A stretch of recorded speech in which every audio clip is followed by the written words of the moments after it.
Perbuatan yang ikhlas itu yang diam-diam. Misal Bapak masuk ke kamar mandi itu ya, wudu, terus tutup pintunya, trek, siramin, bersihin. Ada yang ngeliatin, Bapak Ibu lagi bersihin kamar mandi, kunci, ada yang lihat nggak? Allah lihat nggak? Allah lihat. Senang nggak dia hambanya kalau lagi begitu? Dia berbuat baik, nggak ada yang tahu, karena Allah. Itu amal yang ikhlas. Jangan pikirin kata orang nggak punya surga, untuk apa diharapkan? Rugi nggak kalau kita bersihin? Dapat bayaran di sana dari Allah. Kerja sama Allah. Gajinya di sana manfaat, berguna. Nah, jadi jangan segan-segan berbuat baik, nggak perlu orang tahu, yang penting Allah tahu.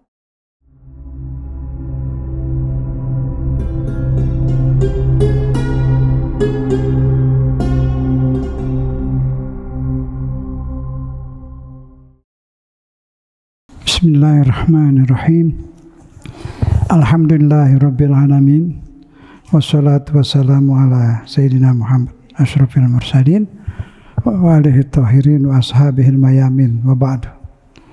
Assalamualaikum warahmatullahi taala wabarakatuh. Tugas muslim. Kenapa saya tulis tugas, enggak tulis kewajiban? Kewajiban udah bosan orang pada dengar wajib biasa. Tapi kalau tugas, yang bisa pakai kalimat tugas siapa? Pejabat, tentara. Tentara kalau komandannya suruh, "Baik, sana, siapa?" Nah, kan gitu. Kita bisa nggak kepada Allah begitu? Dengar azan, hayya ala sholah, mari sholat, siap Allah. Dalam hati aja, dalam hati. Boleh, di hati niat, siap. Mau laksanakan. Nunda dulu, mungkin mau ini dulu, boleh. Tapi waktu dengar azan, hayya ala sholah, siap. Kepada Allah. Ya, lanjut. Ini satu ayat aja, ini niat mau ngamalin. Bapak Ibu yang ada di depan saya bertanya ini, datang ke sini kan belajar apa? Kan Islam. Nah, ajaran Islam kitabnya apa? Al-Qur'an. Udah pernah dipelajari belum nih? Nih, surat An-Nisa ayat 36. Pernah dipelajarin belum? Udah berapa tahun hidup jadi orang Islam? Jadi yang dipelajari Islam ini apa? Ceramah. Ceramah kan cuma sekedar lewat. Yang mesti dipelajari Al-Quran. Jelas ya? Sekarang untung masih hidup, belum meninggal, masih sempat belajar. Nah, sekarang kita lihat tugas apa yang Allah tugaskan kepada kita. Kita baca. Allah nih, ingat, ini dari Quran, surat An-Nisa ayat 36. Bismillahirrahmanirrahim. Wa'budullaha wa la tusyriku bihi syai'ah. Menghambalah kepada Allah, menghamba kepada Allah, wa la tusyriku bihi, jangan menghamba kepada yang lain. Ke bos, presiden nyari muka, sampai cium kakinya, cium lututnya segala, itu menghamba. Itu syirik. Syirik itu bukan di kuburan. Tidur di kuburan boleh. Syirik itu kalau otak kita, perasaan kita yang lain daripada Allah lebih kita kagumi, lebih kita takutin, lebih kita harapkan. Nah, itu syirik. Yang paling diharapkan Allah, yang paling dicintai Allah, yang paling ditakuti Allah. Kalau lebih takut kepada bos, syirik kecil. Berarti dia ngecilkan Allah. Lebih takut kepada orang, pada bos. Lebih mengharap kepada bos daripada kepada Allah. Di situ syirik. Syirik itu banyak di istana, bukan di kuburan. Itu mayat, siapa mau mengharap kepada mayat? Nggak ada. Itu saudara kita Wahabi salah paham. Di istana dia banyak tuh syirik tuh. Agama bilang ini haram, kata raja boleh. Dia lebih takut, lebih nurut ke rajanya daripada Allah. Nah, itu syirik. Masuk akal nggak? Masuk akal. Bapak, ada anak bapak di situ, bapak bilang kamu nggak boleh pergi sana. Terus ada orang lain di situ bilang boleh pergi ke sana. Terus si anak ini nurut ke orang daripada bapaknya. Itu syirik dia ke bapaknya itu. Wah, itu marah dong bapaknya, aku yang piara kamu. Nah, itu. Nah, Allah gimana, dia yang bikin, dia yang kasih makanan, dia yang segalanya dicuekin, lebih menghormati orang. Nah, itu syirik.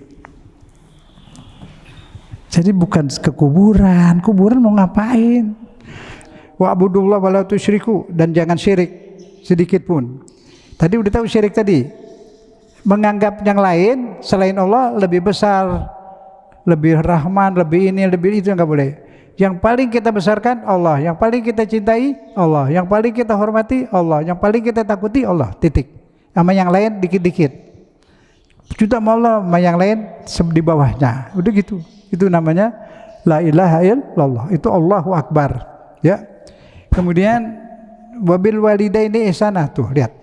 Habis ibadah kepada Allah jangan syirik, terus langsung kepada ibu bapak bersikap baik, berkelakuan baik kepada ibu bapak. Berat ini kepada ibu bapak, ini berat. Selalu habis ibadah pada Allah ibu bapak. Semua ayat begitu isinya. Jadi bapak ibu, mungkin ibu bapaknya sudah meninggal atau masih ada. Kalau masih ada silahkan berbakti. Kalau ajarin anak-anak, jangan enggak. Ini amanat dari Allah. Ibu bapak boleh ikhlas, anaknya nakal ngelawan enggak apa-apa. Saya ikhlas. Enggak, Allah suruh ajarin dia. Harus taat pada ibu bapak. Jelas ya?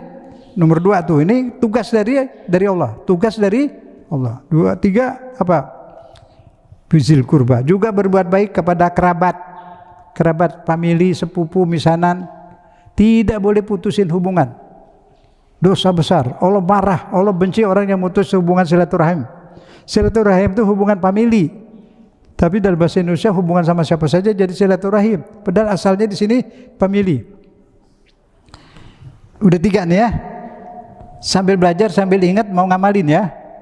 Samena wa ta'na. Kita dengar, kita mau lakukan. Tugas dari Allah. Suruh baik kepada siapa nih? Kerabat. Kalau jauh gimana? Silaturahim. Sekarang enak pakai WA, pakai telepon bisa. Kalau lagi ada marah-marah dikit, minta maaf. Dia yang salah, kita minta maaf, nggak apa-apa. Allah sayang. Jelas ya? Jelas nih. Ini Quran nih ya. Jangan ini 3 harus kita amalin. Udah 3 udah oke. Udah 3 ya. Yang 4 yatamah, perhatian kepada anak yatim. Nah, ayat yatim ini di Quran lagi disebut yatiman za makrobah. Pernah ingat gak di surat di Al-Juz itu ada yatiman za makrobah. Makrobah itu kerabat, yatim yang kerabat. Dia yatim tapi ponakan, misanan, anak ponakan, anak misanan, itu rohim, nggak boleh jauh dari situ. Jadi anak yatim famili dulu baru yang lain. Maksudnya ke situ. Tapi orang banyak kasih yang lain. Sama anak yatim, gua dulu bapaknya jahat sama gue. Nah itu nggak boleh begitu, nggak ada hubungannya. Ini tugas dari Allah. Jangan hitung ke situ, bapaknya begini pernah ribut sama ibunya, terus kita nggak mau bantu anak yatimnya, ya jangan. Ini kan perintah Allah. Berarti itu tidak ikhlas. Ikhlaslah. Ini yatim yang famili sesuai dengan kemampuan.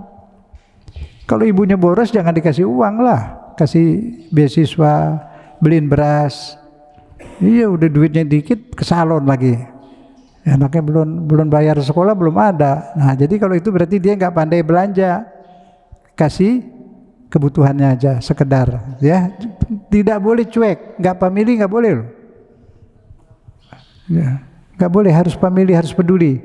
Kalau anak yatimnya kaya dapat warisan, peduli, kasih sayang. Ya kita lanjut. Wal masakin, peduli kepada yang miskin. Tapi disebut lagi di Quran miskinan za matrabah. Utamakan orang miskin yang sudah berkalang tanah. Tahu nggak berkalang tanah? Di rumahnya udah kosong, udah gak punya apa-apa, cuma tanah doang, tempat tidur nggak ada, lemari nggak ada. Dan dia tidur udah geleplak di tanah, udah miskin banget. Jadi utamakan yang paling miskin, baru yang lain. Utamakan famili dulu, lalu yang paling miskin, dapat tetangga. Gimana nih? Udah denger kan? Allah saksi nih, sudah nyampein. Diamalin ya, sebarin. Terus wal jari zil kurba. Tetangga yang famili. Wah, double nih. Tetangga punya hak. Karena dia famili, kurba, kerabat juga punya hak. Jadi 2. Ponakan apa misanan tinggal di sebelah kita, tetangga. Nah, itu lebih didahulukan. Mesti diperhatiin. Bukan soal makan minum aja, segalanya. Sehatnya, apanya, problem-problem ya. Wal jaril junubi, tetangga sebelah, tetangga juga diperhatikan. Wasahib bil jambi, teman dekat, teman tapi dekat, itu diutamakan, boleh dikasih. Wabni sabil, apa ini ibn sabil? Bukan anak jalanan yang di chat itu badannya pakai apa itu? Wabni sabil, apa itu? Abni sabil ini perantau. Sebenarnya yang utama apa? Itu anak-anak sekolah yang kos. Kalau pernah tinggal di kos tahu, anak sekolah yang kos itu dibantu, boleh zakatnya boleh, masakan yang udah matang juga boleh, anterin. Kan banyak tuh anak-anak kos tuh pas-pasan tuh, dari bapaknya kiriman juga pas-pasan. Mungkin daerah sini nggak ada ya, di daerah yang ada kampus banyak, Jogja, di Malang, sana dia pada kuliah gitu. Kan bapaknya cari nafkah, ada yang cukup, ada yang kurang kan. Nah yang kurang tuh dia kadang makannya tuh sekedarnya. Nah itu boleh dibantu. Orang nggak tahu, dia pikir udah kos dia orang kaya tuh. Enggak, boleh dikasih, dianterin, paling seneng dia tuh, dianterin. Apalagi di sekolah negeri banyak yang di IPB tuh banyak yang pas-pasan. Pada kos kan tuh. Itu dibantu, dia mau kuliah, pantas dong dibantu, orang mau sekolah kok, ya jelas ya. Terus dan ini wa malakat aimanukum, ini dulu budak, udah nggak ada budak. Jadi maksudnya di sini bisa diartikan pembantu di rumah. Kalau pembantu itu gajinya sekian, tapi dia punya anak yatim atau bercerai, ada anaknya di kampung sekolah, di samping ada gaji, boleh zakat dibagi ke dia. Zakat dikasih ke dia sebagian boleh. Ini dia. Yang di bawah asuhan, di bawah kita, ikut kita di rumah. Sungguh sudah selesai. Terus Allah tidak suka orang yang sombong, congkak, sombong, ya, membangga-banggakan diri. Jadi kita cari nafkah bukan untuk bangga-bangga. Insya Allah udah nggak ada bu ya buat yang lain itu. Biasa saja, nggak perlu apa kata orang. Yang kita butuhkan apa kata Allah. Mana yang penting? Penilaian orang atau penilaian Allah? Orang punya surga enggak? Enggak, udah jangan peduli. Punya neraka enggak? Udah jangan cari muka orang. Yang punya surga siapa? Udah cari ridha Allah, cari muka Allah. Itu harus tekan di hati nih. Jadi ngadain apa-apa jangan apa kata orang, nanti busuk, amal kita jadi busuk. Nanam pohon, buahnya busuk. Jangan peduli, baik aja sama orang, tapi nggak perlu mau dibilang HP kayak sabodo amat. Urusan kita sama Tuhan. Ntar aja lihat di akhirat, kaget daripada kejutan nanti di akhirat. Orang yang disangka jelek ternyata mukhlis. Dia karena baik, ikhlas ya Allah, dia nggak cari muka. Nah, terus yang itu kelihatannya perbuatannya baik banyak, padahal busuk, karena dia cari muka manusia. Nanti kaget semua di akhirat nanti. Terbuka di sini sebentar lagi terbuka, dikit lagi semua terbuka. Saya udah bilang dari tahun-tahun lalu akan terbuka, kedok-kedok, topeng-topeng kebuka, kelihatan aslinya. Terbongkar semua. Di pemerintahan udah terbongkar, belum semua, sebagian udah. Yang korup-korup udah semua. Yang begini, yang begitu udah terbuka. Ntar dia media saling bocor. dia media saling nyala itu, dia udah itu. Sekarang udah itu. Golongan yang ini lagi cari orang-orangnya yang salah, yang korupsi, dibongkar, diaduin ke KPK.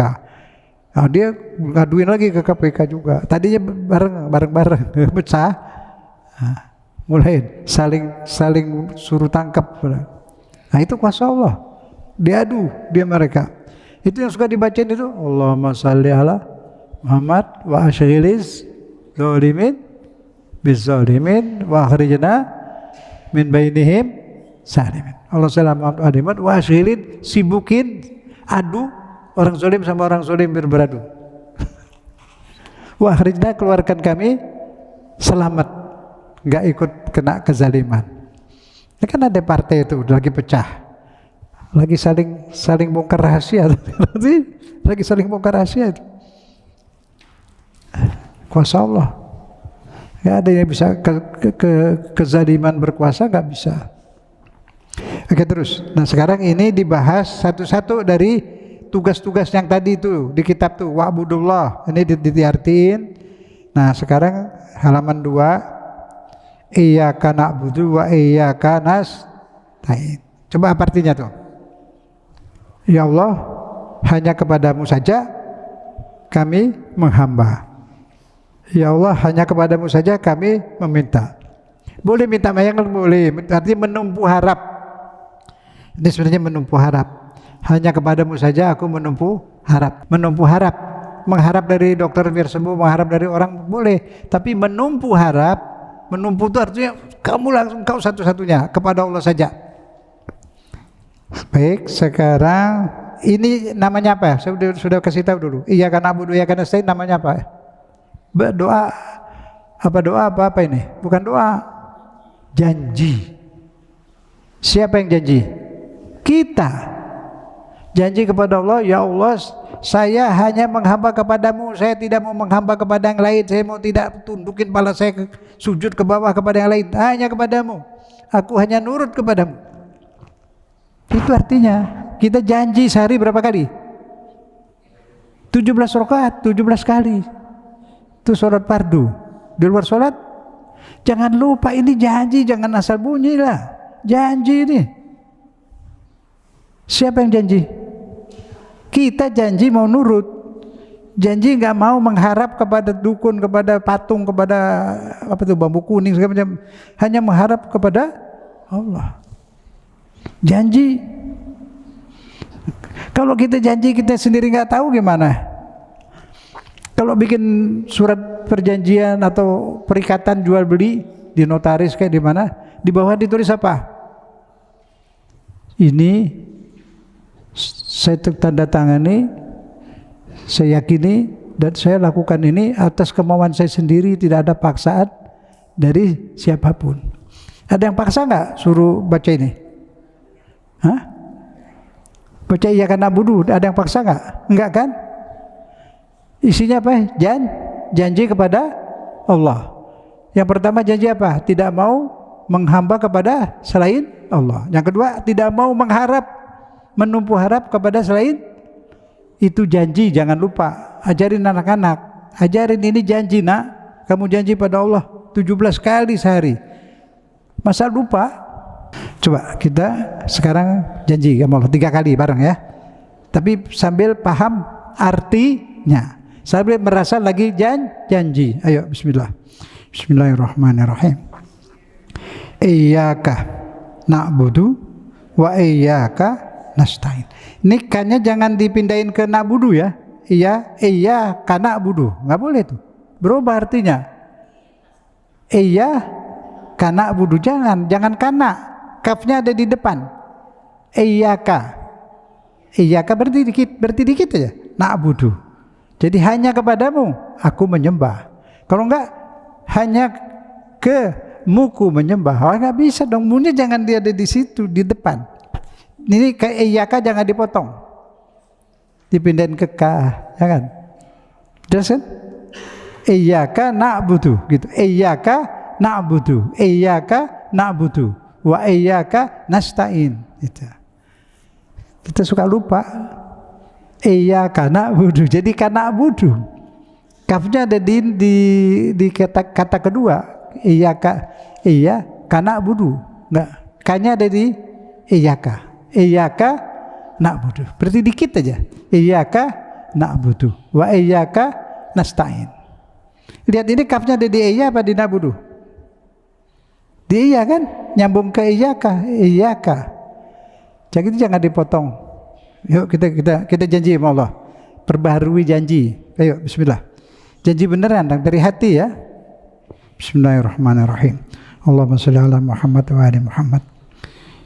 Ya Allah, iyyaka na'budu wa iyyaka nasta'in. Ya Allah Tuhanku, aku berjanji, iyyaka na'budu wa iyyaka nasta'in. Iyyaka na'budu wa iyyaka nasta'in. Hanya kepadamu aku menghamba, tidak kepada yang lain.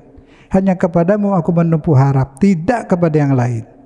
Iyyaka na'budu wa iyyaka nasta'in. Wassallallahu ala Muhammad wa ali Muhammad. Sering seperti itu. Jadi kalau kita menyembah yang lain, kepada yang lain, itulah yang syirik. Jadi supaya amal kita itu tidak busuk, ke akhirat murni, pegang teguh ini, iyyaka na'budu wa iyyaka. Setiap sholat waktu baca ini, ingat janji. Kalau di luar sholat boleh ini, pegang hati di sini jantung, iyyaka na'budu wa iyyaka nasta'in. Selesai ya.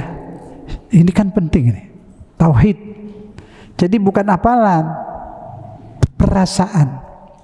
Waktu janji maulid itu berasa bahwa kita lagi janji, bukan lagi nyanyi, lagi janji. Nah, itu. Ya, selanjutnya halaman 3. Itu penjelasan tadi, ayat tadi wala tusyriku bi syai'a wa bil walidaini ihsana, itu sudah dijelasin. Ini tambahan ayat pendamping ya, pendamping tadi tentang bakti pada ibu bapak. Bismillahirrahmanirrahim. Wa qadha rabbuka an la ta'budu illa iyyahu wa bil walidaini ihsana. Imma yablughanna 'indakal kibar ahaduhuma aw kilahuma fala taqul lahumu uffin wa la tanharhuma wa qul lahumu qaulan karima. Jadi qadha, Allah telah sudah memutuskan, sudah menetapkan dan memutuskan Tuhanmu agar kalian jangan menghamba kepada yang lain, hanya kepada Allah. Tuh, diingetin lagi nih, jangan syirik. Syirik amal sumangus. Wabil walidaini ihsana, dan berbuat baik kepada ibu bapak. Apabila ayah ibu atau salah satu di antara mereka kamu sampai sekarang masih hidup atau dua-duanya masih hidup, jangan sekali-sekali membantah. Oh atau membantah. Tidak boleh. Walaupun dia salah. Di surat Luqman, jika ayah ibumu suruh kamu melakukan perbuatan kufur, jangan ikuti, tapi gaulilah mereka dengan baik. Disuruh kafir aja jangan didebat, jangan turutin tapi jangan debat.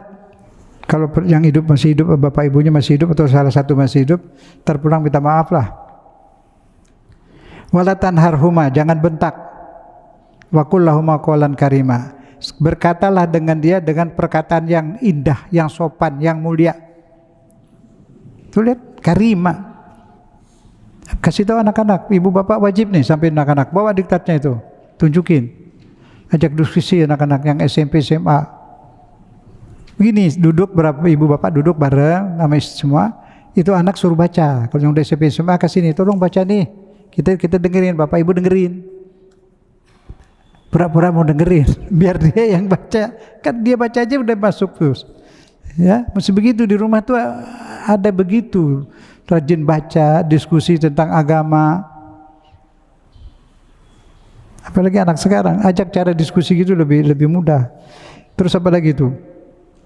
Wala tanharhuma wa qul lahuma qawlan karima. Udah, waktu kita sempit, halaman 4. Saya cepat-cepat aja. Bapak Ibu ada diktat di tangan, berarti udah dapat ilmunya udah pakai pengertian, boleh ajarin ke orang lain. Dakwah. Di Quran Fussilat 33, tidak ada amal yang lebih tinggi pahalanya daripada dakwah. Dakwah itu bukan begini aja, ngasih tahu nih, baca itu fotokopi bagi, udah dakwah semua itu. Biar gak jadi ustaz, gak jadi kiai, dakwah aja. Ntar di akhirat orang kejutan, loh, kok bapak itu, ibu itu kan bukan ustazah, ini bukan ustaz, bapak ini bukan kiai, kok pangkatnya tinggi itu? Dia nggak tahu kita dakwah diam-diam.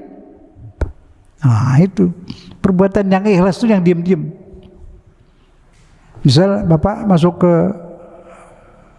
wudu, kamar mandi itu ya, wudu, terus ada yang lupa siram kali, agak kotor sedikit ya atau bau, gimana sikap bapak? Tutup pintunya, trek, siramin, bersihin. Ada yang liatin, bapak ibu lagi bersihin kamar mandi, kunci, ada yang lihat nggak? Hah? Udah dikunci pintunya, ada yang lihat nggak? Ada yang lihat nggak? Allah lihat nggak? Allah lihat. Senang nggak dia hambanya kalau lagi begitu? Dia berbuat baik, nggak ada yang tahu karena Allah. Itu amal yang ikhlas. Jangan pikirin kata orang gak punya surga, untuk apa diharapkan? Rugi gak kalau kita bersihin? Dapat bayaran di sana dari Allah. Kerja sama Allah. Gajinya di sana. Di sana manfaat, berguna. Nah, jadi jangan segan-segan berbuat baik, gak perlu orang tahu, yang penting Allah tahu. Ibu sedekah sana, bantu sini, bantu sana, gak perlu orang tahu. Nanti angus. Diam-diam aja. Allah tahu. Orang-orang ntar tahu di akhirat pada kaget. Ada di Quran tuh. Ada orang lagi cari-cari, mana tuh sipulan-sipulan. Di dunia dia tahu nih orang kafir. Orang Islam cari di neraka, kok nggak ada. Dia masuk neraka nih orang. Dicari nggak ada. Nggak taunya orang tuh lagi ngeliatin dia dari atas, dari surga. Jadi di dunia ini beginilah manusia, ada sandiwara, ada apa. Kita jaga hati kita kepada Allah, ikhlas. Itu ingat terus, ikhlas. Sedih sih. Nabi aja waktu Mi'raj sering nggak dengar? Dulu surah dibuka tuh. Sekarang nggak ada buka lagi tuh cerita Mi'raj. Nabi diperlihatkan surga. Nggak lama dilihatin neraka. Pas lagi di neraka dilihat itu yang masuk ke neraka itu. Kaget Nabi, kaget. Ya Allah, sahabatku. Ya Allah, sahabatku. Kata Allah apa ya? Innaka la tadri. Engkau tidak tahu, hai Muhammad, apa yang terjadi setelah wafatku. Begitu Nabi wafat, banyak yang murtad. Bismillah, Nabi meninggal, banyak yang keluar. Di Quran banyak munafikun itu. Malah akhirnya musuhin Nabi, musuhin keluarga Nabi, Bani Umayyah. Jadi Abu Sufyan, Muawiyah itu saking benci sama keluarga Nabi, waktu paman Nabi meninggal, ibunya Muawiyah itu namanya Hindun. Dicincang tuh badannya Habas. Cincang diiris-iris, tulangnya dibikinin kalung buat budak-budak. Bencinya sama keluarga Nabi. Arab jahiliyah, pura-pura Islam. Waktu Nabi nguasain Makkah, dia pura-pura Islam, dinamain kaum Tulaqqa. Itu semua keluarga Nabi dibunuh semua. Sampai 17 keturunan mati dibunuh oleh orang-orang jahiliyah yang pura-pura Islam tuh. Dia di pura-pura Islam. Abu Muawiyah, Sayyidina Hasan cucu Nabi diracun. Tapi sekarang ada buku dari Arab di sana dipuji-puji itu Muawiyah. Karena dia juga benci sama keluarga Nabi. Astagfirullahaladzim. Sudah, yang dimaksud keluarga Nabi itu yang di atas tuh ya. Wa alihi. Kan salawat. Allahumma sholli ala Muhammad wa ali Muhammad. Ada orang benci keluarga Nabi. Ustaz, kenapa ini dikit-dikit keluarga Nabi? Lah, kamu tiap hari doain keluarga Nabi? Enggak. Baca coba habis tahiyat, baca apa? Allah sholli ala Muhammad wa ali Muhammad. Wa barik. Berkahkan Muhammad wa ali Muhammad dan keluarganya. Kamu doain berkah. Jadi itu memang diwajibkan. Ya sudah, apa yang Allah wajibkan enggak usah tanya, udah kerjain aja. Ini penting buat anak-anak. Udah pernah, tapi saya takut lupa. Sekarang ini nggak boleh lupa ya, ibu-ibu ya. Ini tolong anak-anak. Bismillahirrahmanirrahim. Wakhfid lahuma janahaz zulli minar rahmah. Rendahkanlah kepada ibu bapakmu ketika menghadap ibu bapakmu, di depan ibu bapakmu, sayapmu tuh rendahin. Sayapnya apaan? Panca indera, anggota tubuh. Manusia nggak punya sayap. Suara kecilin, lebih kecil dari suara ibu bapak. Mata kecilin, jangan melotot di depan ibu bapak. Tangan jangan diangkat di depan muka. Itu budaya Jawa bagus tuh, kalau nunjuk depan ibu bapak sini. Nah, itu benar, itu ajaran Islam. Apalagi mata, semua direndahkan. Muka lebih nunduk dari tingginya ibu bapak. Nah, kalau yang punya anak tinggi enak, tuh anak saya tinggi lebih tinggi dari saya. Jadi nggak pernah angkat muka, dia nunduk aja depan saya. Kenapa? Ya, dia lebih tinggi, nunduk terus. Maksudnya kita harus nunduk di depan ibu bapak. Ini anak-anak diajarin di Quran nih, nggak bisa ditawar. Kalau mau ke surga ikutin ini Quran. Terus apa lagi? Nunduknya nunduk apa? Nunduk kasih sayang. Itu zuli minar rahmah. Karena kasih sayang. Sambil senyum. Saya juga lagi belajar, ternyata Bapak Ibu, ternyata sunnah Nabi itu kita disuruh senyum. Saya juga baru sadar, lagi belajar senyum. Ya Nabi Muhammad senyum. Itu pemimpin perang yang di Iran, Sayyid Ali Khamenei, lagi perang senyum. Lihat nggak di YouTube banyak, senyum terus dia, lembut banget. Umurnya udah 87, masih bisa naik tebing, masih mimpin perang 87. Orangnya ibadah. Itu kita di sini dipaksa ngapirin dia. Nah, yang suruh ngapirin siapa? Raja-raja Arab. Karena raja-raja Arab tidak bantu Palestina, dia malu. Nah, dijelekin lah. Palestina juga dijelekin, nggak perlu dibantu Palestina lain. Itu semua dia malu karena dia nggak bantu. Yang tukang pidato di sini banyak dibayar. Saya nggak mau sebut nama deh. Dibayar. Nah, yang satu lagi mau ditangkap nih, kena bala. Semua kena bala. Jelas ya? Kita bersatu. Wahfid, rendahkan anggota tubuh panca indera. Rendahnya karena sayang. Dan selalu berkata dan selalu berdoa kepada Allah, Rabbirhamhuma, ya Allah sayangilah ibu bapakku sebagaimana dia memeliharaku di waktu kecil. Nah, ini ayatnya masih ada itu, bizil kurba wal yatama, itu masih tafsir yang lain tadi itu. Yatiman za makrobah, nih surat Al-Balad ayat 15. Anak yatim yang kerabat didahulukan. Kalau ada pemilik kita yang yatim kita nggak peduli, dosa. Ponakan, anak sepupu, harus semampu kita doang. Bantu sekolah boleh, ya 10.000, 50.000, ke 100, 200, sejuta, tergantung kemampuan. Tapi jangan nol, harus. Yatiman za makroba, ingat anak yatimnya kerabat, itu di halaman 6. Miskinan za matroba, orang miskin yang sudah berkalang tanah, sudah miskin banget. Itu tafsir surat yang tadi itu, tugas-tugas itu ada di sini semua tuh sampai akhir. Jadi saya tidak ulang ya, cukup ya. Itu di halaman 9. Di sini nanti di rumah baca. Di halaman 9, etika itu bersedekah. Orang-orang yang menafkahkan hartanya di jalan Allah itu banyak, termasuk dakwah dan sebagainya. Kemudian dia ketika membantu itu, infak itu, dia tidak membuat susah orang yang dibantu, tidak dibuat susah. Maka orang yang seperti ini jangan takut, di akhirat pasti senang.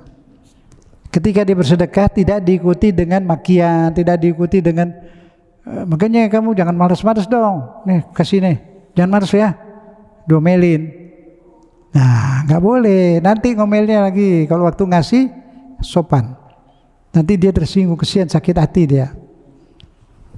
Orang seperti itu cepat tersinggung. Jadi ketika memberi sedekah, zakat, tidak boleh nyusahin, batal, malah bisa dosa. Ini ayatnya nih, ini umat Islam udah nggak belajar Quran sih. Apa katanya nih orang-orang? Saya sering nemuin, kamu jadi orang Islam belajarnya di mana?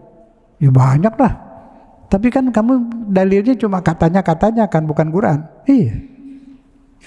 Sini kafir, kenapa? Katanya. Semua katanya. Quran dong. Masa nggak dipakai, nggak dipelajari? Ini dia kitab suci kita. Yang benar yang mana? Yang ikut Quran. Fikih udah banyak berubah, tafsir Quran bisa banyak. Kalau bisa memilih, kalau di Muhammadiyah ada tarjih itu dari pendapat mazhab yang banyak dipilih, mana yang dalil kuat itu diambil itu Muhammadiyah. Kalau di NU ada Bahsul Masail, dibahas, ulama-ulama kumpul dibahas. Gitu. Sekali kemana itu? Indramayu ada Bahsul Masail, ketua NU Indramayu udah meninggal tuh. Siapa namanya? Syakur. Yang dikafirin, dia dikafirin, mati nggak ada yang mau kuburin. Padahal dia orang baik, orang ikhlas. Saya kenal di Indramayu, dia punya pesantren besar. Cuman dia suka ngomong yang aneh-aneh. Anehnya bener. Cuman karena di sini belum berbiasa jadi salah. Kesian. Orang baik banget, ikhlas. Saya kenal dia. Di Indramayu, dia ketua NU Indramayu, Syakur. Jadi nggak ada yang hadir kuburannya, cuma muridnya aja berapa orang. Di YouTube penuh kafir, Yahudi. Astagfirullahaladzim. Saya rasa yang kafir jangan ngatain. Yahudi apa itu? Orang ikhlas banget. Luar biasa ikhlas. Saya kenal punya pesantren. Dia bantu santrinya di Indramayu. Kiai Syakur Yasin. Sian Allah maghfirlahu warahmu wa'fu anhu. Nah, ini ayatnya mengatakan orang yang bersedekah menginfakkan hartanya tapi tidak disertai dengan menyusahkan, amanlah nanti, jangan takut di akhirat kamu akan senang. Itu sekali lagi, sedekah ngebantu orang jangan dibarengi dengan gangguan. Misal apa? Antri dikumpulin udah banyak, baru jamnya jam sekian bareng semua, itu kan nyiksa. Antri sampai keinjak mati, ya itu pahalanya hilang. Dia sengaja supaya orang tahu banyak, panggil wartawan dan diberitain. Jadi kan tidak kenal Allah, cari muka manusia, ambil tuh muka manusia. Nah itu jangan main-main, nanti amal kita hilang. Yang ikhlas, tambah orang nggak tahu tambah bagus. Kalau mau ngasih orang, kalau bisa jangan di depan umum. Kalau orang dia punya harga diri, Kalau selamatan juga mau ngasih ustadz jangan begitu. Taruh di map kayak di kue di mana, jadi orang nggak lihat. Dan jangan nunggu ustadznya duduk, ini yang punya rumah ngobrol, tuh ustadz duduk nungguin, kesian. Ya itu kayak itu mesti dihormatin, dijaga perasaannya. Begitu juga yang lain yang butuh minta bantuan apa, dihormatin. Kalau misal mau ngasih anak yatim bingkisan, bungkuslah kayak bungkusan kado. Atau juga anak yatim jangan dipanggil ke panggung, Mamat naik kasih. Tadi di sekolah ditanya, kamu anak yatim ya? Tidak perlu orang tahu. Ini keikhlas. Kalau enggak amalnya nol. Juga jangan pakai antri. Kita sering tapi enggak pakai antri, pakai diatur gampang. Banyak, ada satu orang tuh dia bagian beras 1000-an di Masjid Tatin. Tapi dia bikin meja buat baginya tuh banyak. Sono terus 20. Jadi orang begitu banyak, nggak ada desek-desekan. Terus berasnya situ kelihatan banyak. Jadi yang mau ngambil tuh udah tahu banyak, tenang. Datang situ, datang meja ini, ada meja itu, nggak ada masalah. Orang tuh biar kaya atau miskin punya harga diri, mau dihormatin. Jadi kita hormati. Pengemis kah, sopan, tukang buah kayak yang pikul-pikul, kasihan tuh aki-aki. Aku bawa pisang-pisang yang, ya sudahlah, kasihan.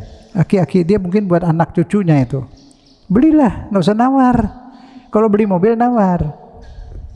Kalau beli mobil bedanya bisa 100 juta, 200 juta, paling nggak puluhan juta lah. Tapi kalau tukang sayur, tukang pisang tuh paling berapa lah? Lebihnya sedekah, niatin sedekah. Nah sekarang lihat nih, penting nih, halaman 10 paling bawah. Bismillahirrahmanirrahim. Qaulun ma'rufun wa maghfirah khairun min shadaqatin yatba'uha adza, wallahu. Ya Allah, perkataan yang baik, lemah lembut, sopan santun, ya, memberi maaf dan sebagainya, itu lebih baik daripada sedekah yang nyakitin hati. Lebih baik nggak usah ngasih apa-apa, ngomong aja yang santun, lebih baik daripada memberi bantuan tapi nyakitin. Males sih kamu sih. Nanti urusan males belakangan, giliran membantu, bantu aja dulu. Indah ya ajaran Islam, indah. Beginilah agama kita, bagus banget ya. Tuh, lihat di halaman 11 ada lagi sebelahnya. Saya langsung aja, waktunya udah sempit. Ya ayyuhalladzina amanu, wahai orang-orang beriman, la tubtilu shadaqatikum, jangan batalkan sedekah kamu dengan gangguan. Tuh, batal pahalanya. Disebut-sebut lagi. Sekarang udah ikhlas, tapi besok disebut, saya kemarin bantu situ tuh. Kalau saya nggak bantu kesian tuh. Nah, terus dia dengar, kamu kemarin dibantu Pak itu. Pakai disebarin. Sakit, dia tersinggung. Itu nih, begini. Allah tahu tuh, jangan batalkan tubtilu, batalkan sedekahmu dengan gangguan, dengan mengungkit-ungkit. Seperti orang yang memberikan hartanya rianas, cari muka manusia. Dia tidak beriman kepada Allah pada kiamat. Dia nggak yakin bahwa nanti di akhirat dia diganti. Dia nggak yakin, dia nggak yakin kepada Allah. Makanya dia cari muka orang, disiarin kemana-mana. Itu seperti debu ada di batu, kena angin, hilang tuh batu, tuh tebu hilang, bersih. Nah ini juga pahalanya hilang, habis.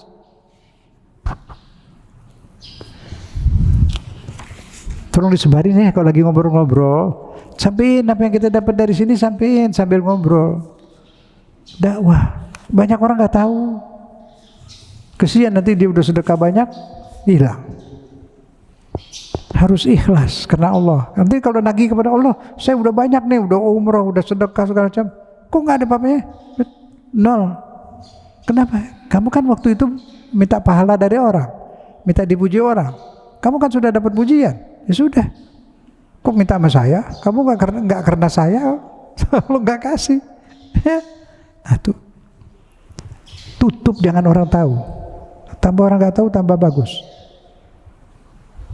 Latihan. Kalau masuk kamar mandi atau di rest area, tempat istirahat tol, kamar mandi banyak kotor bau kan, siramin. Tutup pintu dari dalam, siramin. Siapa yang lihat? Allah. Allah yang lihat. Itu lillahi ta'ala. Amal nggak kelihatan, orang nggak lihat, Allah yang lihat. Diganti. Kemana aja kita masuk, kemana aja, rapiin. Dimana kita bisa buat baik, kerjain. Nggak usah orang tahu. Lagi benar gajinya dari Allah. Masih ada waktu? Belum, masih ada. Masih ada kan? Masih ada waktu. Dikit lagi ya. Apa udahan? Dikit lagi deh. Nambah. Ya. Nambah. Bismillahirrahmanirrahim. Yang ini ulfah menopang persaudaraan. Ini aja ulfah nggak tahu. Tahu ini belajar apa ini? Ulfah ini wajib. Apa itu ulfah? Ulfah itu peduli. Apa ya? Peduli, mengasuh ya, mengasuh, peduli pada orang susah, peduli deh kepada orang, peduli tapi sayang gitu. Ulfah, ta'lif, itu ajaran Islam dari Quran. Nah siapa saja mesti dipeduliin, banyak. Itu yang tadi itu, yatim apa semua itu kita ulfah ke dia. Nah siapa lagi dulu kalau ada orang masuk Islam itu diusir oleh keluarganya. Orang Tionghoa misalnya dulu, zaman dulu ini, akhirnya sama orang kiai-kiai atau ustadz, zaman dulu kan belum kayak sekarang. Orang nggak banyak punya uang. Dikasih keneron, bahasa Betawi. Keneron itu apa ya? Bungkusan kayak karung, kayak bungkusan terigu lah begitu. Suruh minta beras ke rumah-rumah. Nah orang yang masuk Islam itu susah karena diusir dari keluarganya, disebut mu'allab. Apa ya? Mu'allab. Asal kata mu'allab ini ulfah. Ulfah itu orang yang diulfah disebut mu'allab. Jadi asal usul kalimat mu'allaf dari Quran. Ini ada tertulis ayatnya banyak tuh. Ta'lif, allafa itu peduli, menyayangi. Karena dia ini diusir dari rumahnya, nah kita ulfah ke dia. Nah dia diulfah disebut mu'allaf. Jadi arti mu'allaf itu ya begitu. Ada orang dari ibu bapaknya Islam juga, tapi dia nggak ngerti Islam, nggak pernah ngaji karena susah ekonomi, tinggal di pinggir kali. Itu mu'allaf juga, walaupun dia dari kecil keluarga ibu bapaknya Islam. Mu'allaf, orang yang perlu diperhatiin, nggak bisa sembahyang, nggak bisa sholat, makan kurang. Itu perlu di ulfah. Jadi bukan orang yang masuk Islam saja. Mu'allafati qulubihim, ada di Quran surat sedekah itu, sahab sedekah itu fuqara, masakin, wal mu'allafati qulubihim, dan orang yang perlu diperhatiin. Nah kalau mu'allaf kaya ya nggak mu'allaf lagi, ya kan? Nah itu jadi mesti paham istilah-istilah. Banyak ajaran Islam yang diumpetin, nggak dikeluarin. Ini satu, apalagi isar, pakai alif ya sa, isar. Wa yusiruna ala anfusihim walau bihim khososoh. Itu di Quran ada. Sahabat banyak yang baik isar dia. Peperangan nih sahabat pada sakit, datang orang yang mau ngobatin. Ini mau diobatin dia bilang jangan, saya masih bisa bertahan nih, yang sebelah saya itu udah parah. Dia dulu obatin dia dulu. Tuh. Dia dahuluin saudaranya. Itu namanya isar. Pakai sa, isar. Nggak pernah diajarin. Isar. Banyak dilewatin. Quran jarang dipelajari kok. Pernah ada pengajian tafsir di mana? Jarang. Quran diajarin. Pidato. Mending pidatonya rapi lagi, ada yang nyanyi, udah biarin deh. Sekarang ulfa ini ada dalam Quran. Ulfa itu diambil hatinya, bisa juga tuh diambil, tuh perlu diambil hatinya, kesian tuh, itu loh, itu ulfa namanya. Orang yang di ulfa disebut mu'allaf. Jelas ya? Jadi kalau ibu bapak enggak udah keluarga, kalau arti mu'allaf yang baru masuk Islam, sahabat mu'allaf semua dong. Abu Bakar, Umar, Utsman tuh khalifah masuk Islam ini udah tua. Jadi mu'alaf juga ya enggak lah, dia udah khalifah kok. Ya enggak. Baik, lanjut. Jadi kalau orang penghulu itu selalu kalau perkawinan bawa apa? Mawaddah warahmah. Apal kita kan? Jadi seolah-olah mawaddah warahmah itu buat pengantin doang. Nah itu salahnya di situ. Padahal mawaddah warahmah udah dibuat pengantin, buat udah jadi suami istri terus. Dan semua orang satu sama lain, Islam sama Islam, bermawaddah warahmah wa ulfah. Pemerintah mesti punya mawaddah warahmah ke rakyat, baru rakyat nurut. Kalau pemerintah ke rakyat nggak mawaddah warahmah, nggak mau nurut. Jadi mawaddah warahmah ini buat muslimin, bukan buat pengantin doang. Kalau pemerintah mawaddah warahmah, lurah ke masyarakat baik, mawaddah warahmah, ya semua, presidennya juga, rakyatnya nurut gak? Rakyat mawaddah lagi, begitu mestinya hubungan. Kalau suami mawaddah warahmah, istri juga mawaddah warahmah. Kalau yang mawaddah warahmah yang satu doang nggak jadi, sebarang. Pemerintah juga begitu, pemerintah tugasnya mawaddah warahmah ke rakyat. Udah saya sampai di Rasil tuh, bapak-bapak mesti mawaddah warahmah. Emang iya? Masa buat pengantin doang? Dibaca kalau ada pengantin mawaddah warahmah. Buat semua.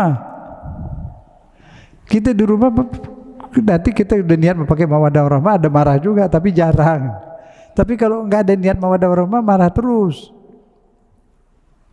Kita niat di rumah mau bikin mawaddah warahmah, apalagi ulfah.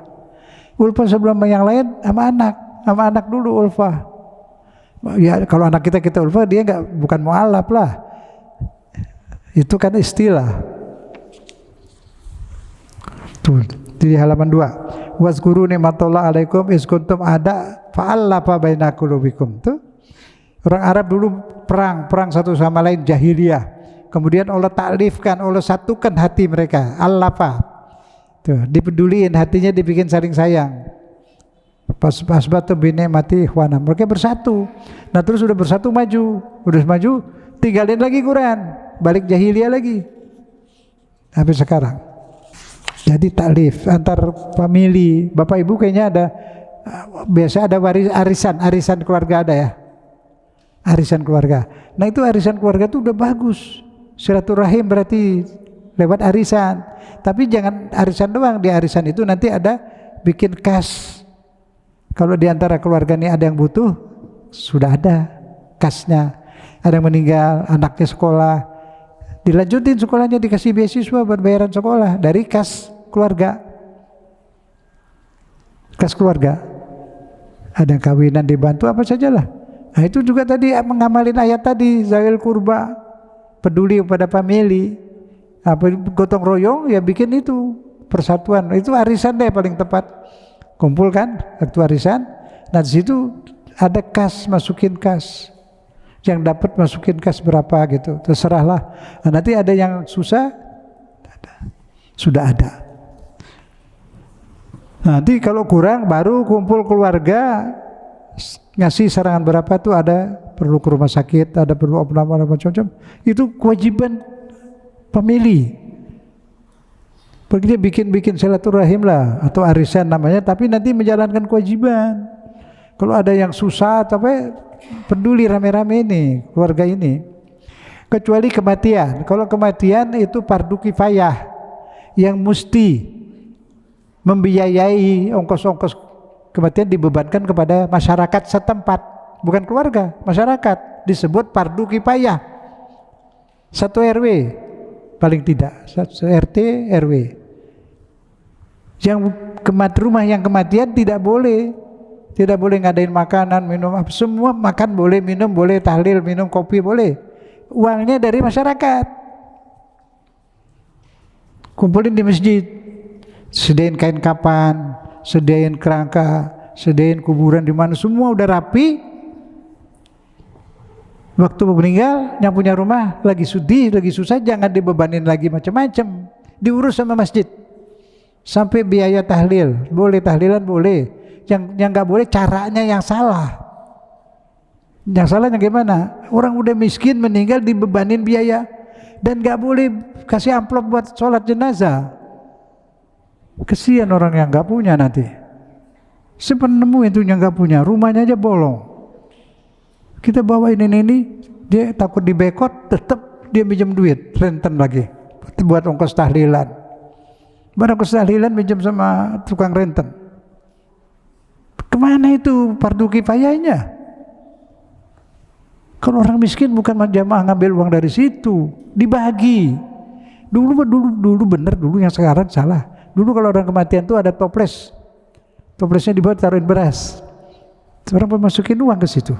Saya masih kecil lihat itu, bagus, cukup buat biaya penguburan segala macam. Sekarang pada penguburan wakaf jarang. Nah sini boleh dekat, ada situ di Cimanggis ya, Cimanggis ada, gratis nguburin, boleh, cakep tempatnya, dikasih siapa aja boleh semua kan, boleh. Ustaz Ali bisa anterin tuh, bisa teleponin ya. Kalau di sini apa Cimanggis dekat ron apa namanya, masuk dekat lah, masih luas tanah, bagus tempatnya, digaliin semua, terima beres, nggak bayar apa-apa ya. Kasih tahu kalau ada yang apa tuh ke situ, siapa Ustaz Ali tahu deh, terteleponin deh, minta alamatnya. Ya, oke. Kalau ada yang di sini nggak ada kuburan, ada ya, dekat dari sini nggak jauh. Ini Cibubur, iya lurus ya, dekat kok. Oke. Rumah tangga musyawarah, RW musyawarah, sekampung musyawarah, senegeri musyawarah. Sistem di Indonesia ini udah bagus. Ada DPR, ada MPR. Yang salah itu Islam itu. Dasar negeri Islam tuh hukumnya tuh musyawarah. Nah di kita salahnya yang musyawarah orangnya tidak pantas. Jadi dia nggak mikirin rakyat, mikirin dirinya. Padahal dapat duit banyak. Jadi, sudah benar. Jadi kewajiban bapak-bapak kita ini nggak usah marah-marah mulu.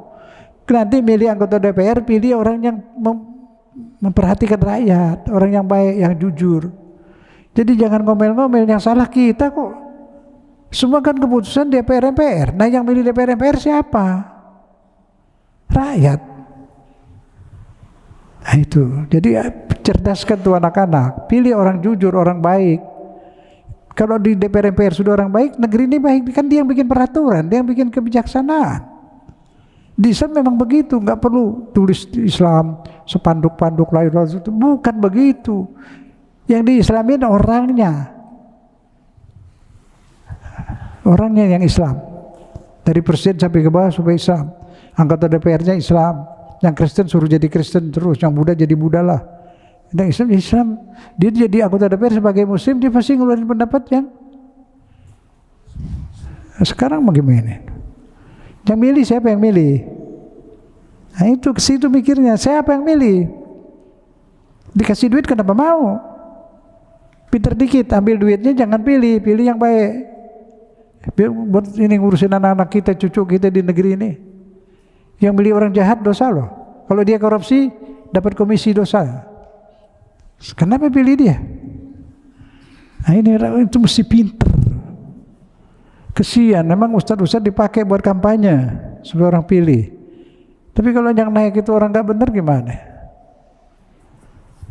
Kita dosa sama negeri ini sama anak-anak kita. Pilih orang bukan Islam, banyak tuh. Benci dia. Pada suatu saat ada yang mau mengharamkan khamr, ditentang karena dia bukan dari orang Islam. Pak Rahmat jadi menteri perdagangan, dia mau basmi itu minum-minuman kerasnya di desa-desa, di maret-maret gitu. Dia jadi berhentiin, ya kan? Dia mau jalanin Islam, diberhentiin sama DPR juga. Nah yang milih ini siapa? Yang milih orang-orang kayak gitu? Kitanya. Dicerdaskan. Kalau ngobrol tuh bikin pinter tuh orang-orang, ajarin. Ini negeri kita, anak kita, cucu kita di sini.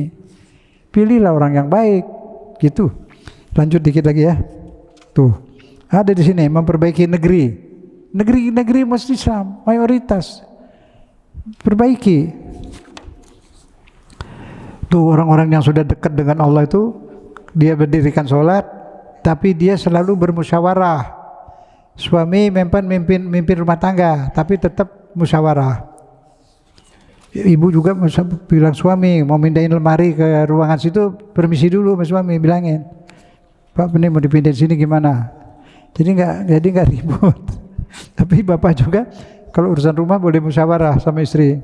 Itu musyawarah itu wajib, ya. Itu baca aja deh. Pilih pemimpin yang adil.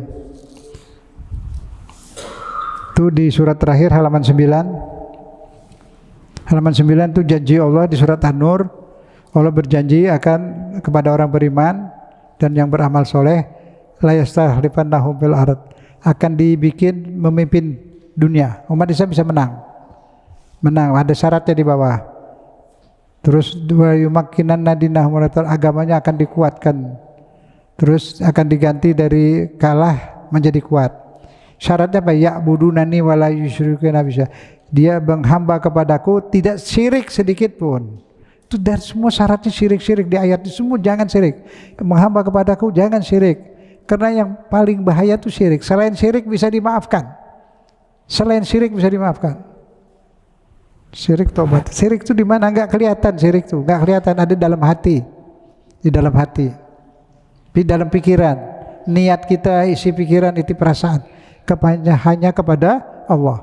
Nah kalau udah gak ada syirik, selamat. Bukan selamat aja, hidup kita lain. Ada yang namanya bahagia. Bahagia itu di mana? Di hati. Hati siapa yang bisa bahagia? Hati yang ingat Allah. Lain perasaan. Jelas ya? Nah sekarang terakhir, ini baca aja itu ada di sini. Terakhir satu paling penting nih, yang terakhir nih. Itu janji Allah ada di sini, jelas deh, baca di rumah. Sama anak-anak duduk, anak suruh baca, dengerin.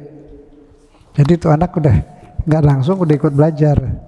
Bismillahirrahmanirrahim. Sekarang gini, ini penting banget. Tolong sampein ke orang ya, penting banget. Ini soal keimanan. Insya Allah kalau dipraktekin iman kita kuat. Udah perhatian semua. Kegiatan lain di stop dulu, penting nih. Bismillahirrahmanirrahim. Kita ada dua lapisan ruh, badan. Badan ini tengkorak, iya kan? Ketok. Bunyi nggak? Coba. Bunyi kan? Kenapa bunyi? Tengkorak, iya kan? Kita takut sama tengkorak. Nah kita sendiri tengkorak. Ini badan tengkorak. Kenapa hidup? Ada yang maha hidup. Yang hidup itu Allah. Manusia nggak hidup, dihidupkan. Nah, Allah, kata Allah di Quran, wa nafakhtu min ruhi, aku tiup dari ruhku. Nah, jadi tiupan dari ruh Allah ada di badan kita. Makanya kita hidup. Kita hidupnya karena ada tiupan dari ruh Allah. Berarti tengkorak ini Mata, tengkorak, bisa lihat nggak? Enggak. Telinga bisa dengar nggak? Enggak. Kalau nggak ada ruh Allah keluar, bisa dengar nggak? Enggak. Bisa lihat nggak mata? Enggak. Jadi kita melihat mendengar karena ada tiupan dari ruh Allah. Berarti Allah bersama kita. Tiupan ruhnya. Melihat itu dari ruh Allah. Mendengar ruh Allah. Jadi dia tahu semua. Apa yang di pikiran kita dia tahu. Apa yang kita lihat dia tahu. Karena kita bisa lihat ada di sini ada tiupan dari ruh Allah. Bukan Allahnya ya, tiupan dari ruh Allah. Nafakhtu min ruhi, dari ruhku. Nah sekarang kalau ada ruh Allah di sini disuruh rawat, dirawat, jangan dikotorin. Allah nggak mau. Itu aja. Jadi berasa nggak Allah bersama kita? Kenapa bisa lihat? Kalau ruh Allah keluar, ngelihat nggak? Dengar nggak? Jadi karena kita ngelihat, mendengar, di sini ada tiupan dari ruh. Oh. Coba deh pikirin, rasain dulu. Kita jadi bersama Allah terus. Jadi kalau melihat ini, mendengar ini, terus kita orang ghibah ngatain orang sini, nyebut namanya sini, Allah nggak suka itu. Di Quran kan dilarang. Kecuali dakwah lain, bukan dakwah, negur. Yang udah kebangetan, boleh. Yahudi dimaki boleh. Yang bunuh orang, tapi yang nggak bunuh orang nggak. Yahudi yang baik ada. Yang ortodok tuh jengkotnya segini. Dia marah sama Israel ini, marah dia. Dia nggak mau bunuh-bunuh. Bahkan kemarin ada 2 Yahudi pendetanya lah, sesepuhnya, marah-marah sama sama Zionis. Kami dulu diusir dari Eropa. Bangsa Yahudi diusir dari Jerman, dari Finland semua. Kita diterima oleh orang-orang Islam, oleh orang-orang Arab. Tapi sekarang masih ada. Di seluruh negara ada Yahudi banyak. Dulu diusir dari sana, larinya ke situ. Kita dihormatin, ditampung. Dan paling enak kita hidup di zaman Islam, dia bilang, nggak diuber-uber. Jangan kalian bunuh itu orang-orang, kata itu, mereka orang Islam itu baik. Kita dulu ditampung di negeri-negeri Islam. Emang benar. Sampai sekarang masih ada di Mesir, di mana sinagognya ada. Di Indonesia paling ada dikit, dulu 100 atau 200. Dulu ada di Cawang tuh, bikin sirup. Di Surabaya, Jakarta sama Surabaya banyak. Nggak banyak, dikit. Tapi nakal banget, ada perempuan satu tuh Yahudi di YouTube sering tuh, ngata-ngatain gitu, berani di sendiri, belain Israel tuh baik, sopan, tuh yang jahat itu Iran itu, Palestina itu teroris, orang yang dibunuhin dibilang teroris. Terus diajak diskusi lagi. Jangan diajak diskusi, jangan dilayanin. Mau ngapain? Kan diskusi itu nyari yang benar. Nah, dia ngomongnya nggak benar, udah dibalik. Itu Palestina dibilang teroris. Perempuan lagi tuh. Berani ngelawan. Coba di YouTube udah. Biarin dah dia. Sekarang kita urus anak-anak. Diri kita dan anak-anak. Ya, Bapak Ibu. Islam suruh hidup senang. Suruh hidup senang, nggak suruh susah. Kenapa senang? Bapak ini lagi mau kemana nih? Hidup terus meninggal. Habis meninggal itu bukan mati, meninggalkan dunia, meninggalkan tengkorak. Kita keluar dari tengkorak. Benar apa enggak? Itu meninggalkan dunia, meninggalkan tengkorak. Tetap hidup di sana. Senang, kalau udah ngamalin yang tadi disuruh udah senang di sana, nggak usah pusing, nggak usah takut, Allah sayang. Sudah aja itu. Iyyaka na'budu wa iyyaka nasta'in. Disayang Allah. Kemudian terakhir tulis, kalau tulisan yang bagus bikinin dong. Kemarin kurang bagus ini. Tulis di depan rumah, Anda berada di kawasan senyum, bebas sebel, bebas kesel. Jadi tamu yang datang ke rumah senyum, kita juga senyum. Mau nggak tulis di depan rumah? Anda berada di kawasan senyum, bebas sebel, bebas kesel. sering usahain bebas kesel, bisa nggak buang kesel, sebel? Buang, kalau ingat buang, masih proses, saya juga masih belajar. Buang, jadi nggak marah-marah lagi, nggak darah tinggi. Ya, mau hidup senang dunia akhirat, buang sebel, buang kesel. Biasakan senyum. Ya senyum pada tempatnya, jangan di jalanan semua repot. Di tempatnya lah. Bebas sebel, bebas kesel. Jadi mau sebel mau kesel, sudah. Ada yang ngeselin, maafin. Sudah aja. Ada yang bohongin, maafin. Kalau begitu senang nggak?